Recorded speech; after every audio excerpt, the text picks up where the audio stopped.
Essa é a série Sniper dos concursos do canal Concursos Descomplicados, em que são analisados os assuntos e artigos com maior incidência nas bancas mais importantes do Brasil em concursos públicos.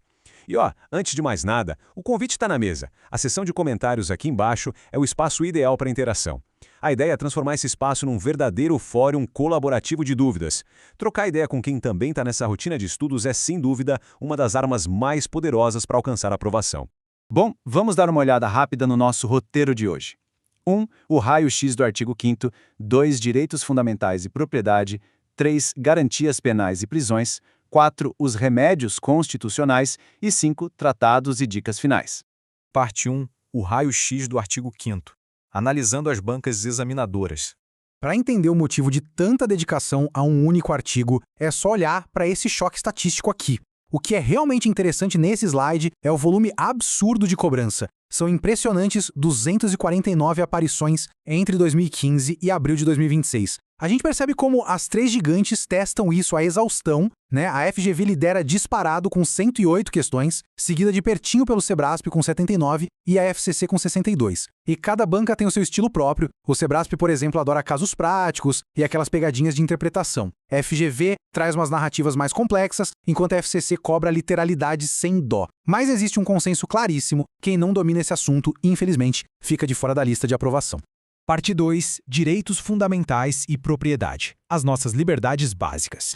Mergulhando na essência do artigo, a gente encontra os direitos e deveres individuais e coletivos. São os famosos direitos de primeira geração, focadíssimos nas liberdades clássicas, onde o Estado precisa, na grande maioria das vezes, ficar na dele, sem interferir. O alicerce da Constituição está bem aí: vida, liberdade, igualdade, segurança e propriedade. E olha, vale um baita destaque para a igualdade entre gêneros e a proibição absoluta à tortura ou tratamento degradante. Outro ponto que despenca nas provas: a manifestação do pensamento é livre sim, mas o anonimato é totalmente proibido. As bancas amam tentar confundir dizendo que o anonimato é liberado. Não dá para cair nessa cilada de jeito nenhum. A liberdade intelectual e de crença também são plenas, sem margem nenhuma para censura prévia.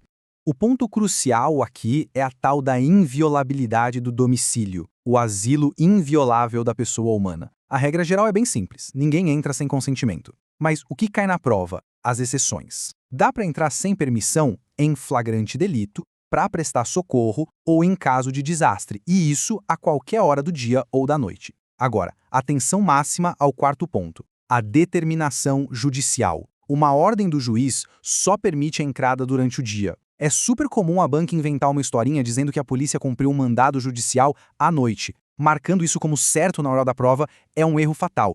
Outra confusão clássica que os examinadores esfregam as mãos para cobrar é a diferença entre reunião e associação. Para o direito de reunião, o encontro tem que ser pacífico, sem armas e em locais abertos ao público. E o grande pulo do gato: independe de autorização. Só se exige um aviso prévio às autoridades, justamente para não frustrar outra reunião marcada para o mesmo local. Já a liberdade de associação permite criar grupos livremente, sendo proibida só a galera de caráter paramilitar. E anota aí a pegadinha máxima: uma associação só pode ter as atividades suspensas por uma decisão judicial comum. Mas para ser dissolvida definitivamente, aí a história muda, porque exige-se decisão judicial com trânsito em julgado. Fechando essa parte das liberdades, vamos analisar os contornos da propriedade. Ter propriedade é um direito, legal, mas ela precisa cumprir uma função social. E o Estado pode desapropriar? Pode, por necessidade ou utilidade pública, só que mediante pagamento prévio e em dinheiro. E é preciso ter atenção redobrada a esta proteção super especial. A pequena propriedade rural é impenhorável para o pagamento de débitos que venham da sua produção. Além disso, as criações intelectuais também têm escudo. O direito autoral passa para os herdeiros.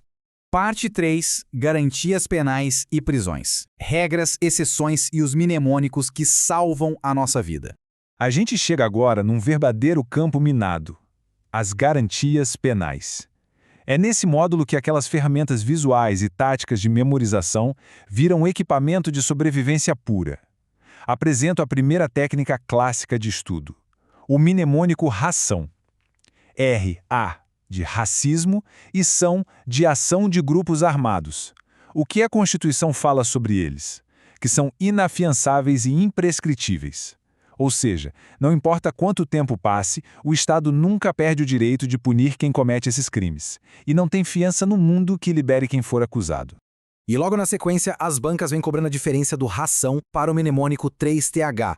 Os 3 T's, tortura, tráfico e terrorismo, mais a letra H para os crimes hediondos. Qual é a consequência exata dessa turma aqui? Eles também são inafiançáveis, beleza, mas a diferença gigante é que são insuscetíveis de graça, anistia, incluindo o indulto. Direto tentam misturar as consequências do ração com as do 3TH.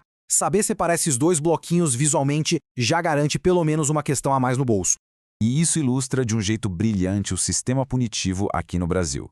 De um lado, as penas impostas, privação de liberdade, perda de bens, multa, prestação alternativa e suspensão de direitos. Do outro lado, um limite civilizatório bem rígido, que são as penas estritamente vedadas. Nada de penas de caráter perpétuo, nem de trabalhos forçados, banimento ou penas cruéis. E a famosa pena de morte? É proibida, claro, mas com uma única e essencial exceção que despenca em prova. Ela é permitida em caso de guerra declarada. Mais um tema com incidência altíssima é a regra de extradição e a diferença de tratamento entre as cidadanias. Uma pessoa brasileira nata tem um escudo absoluto. Nunca, em nenhuma hipótese do universo, vai sofrer extradição. Já a pessoa brasileira naturalizada, essa sim, pode ser extraditada em 2 situações cirúrgicas: por crime comum cometido antes da naturalização ou se for comprovado envolvimento com o tráfico ilícito de entorpecentes a qualquer momento. Parte 4. Os remédios constitucionais. Como proteger esses direitos na prática?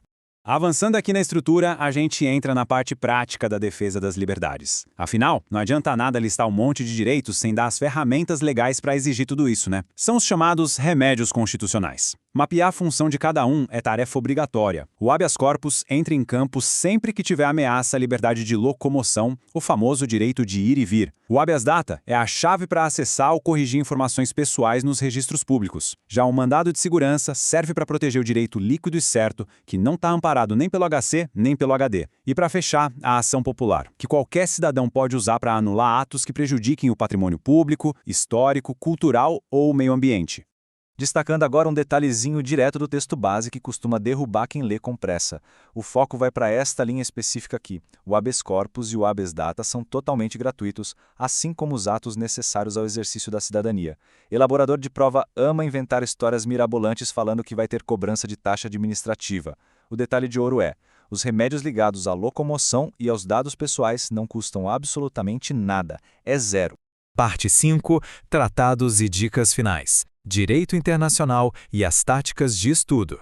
No nosso último módulo, o olhar vai para a relação do Brasil com o mundo. Vamos ver como isso se constrói na prática lá no Legislativo. Um tratado internacional comum entra no Brasil com força de lei normal.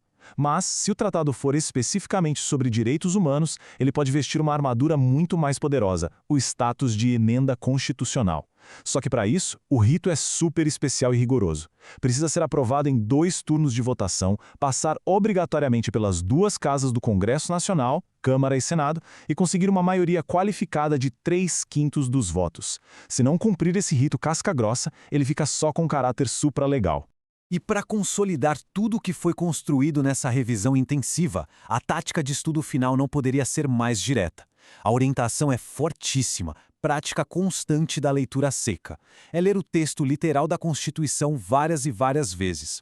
Como a gente viu naquelas estatísticas lá do começo, as bancas têm o costume de cobrar o detalhe gramatical mesmo. Eles trocam uma palavra, mudam um E por um OU, invertem a ordem dos incisos.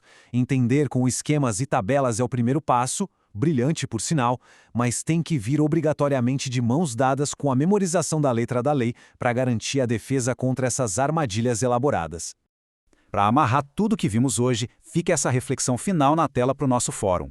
No meio de todas essas regras, exceções, mnemônicos e detalhes de extradição, qual desses incisos ou conceitos do artigo 5º é o verdadeiro calcanhar de Aquiles na hora de memorizar? Deixem as respostas nos comentários para a gente interagir e descobrir as táticas da galera que está na mesma jornada. O domínio do direito constitucional é, no fim das contas, um esforço coletivo.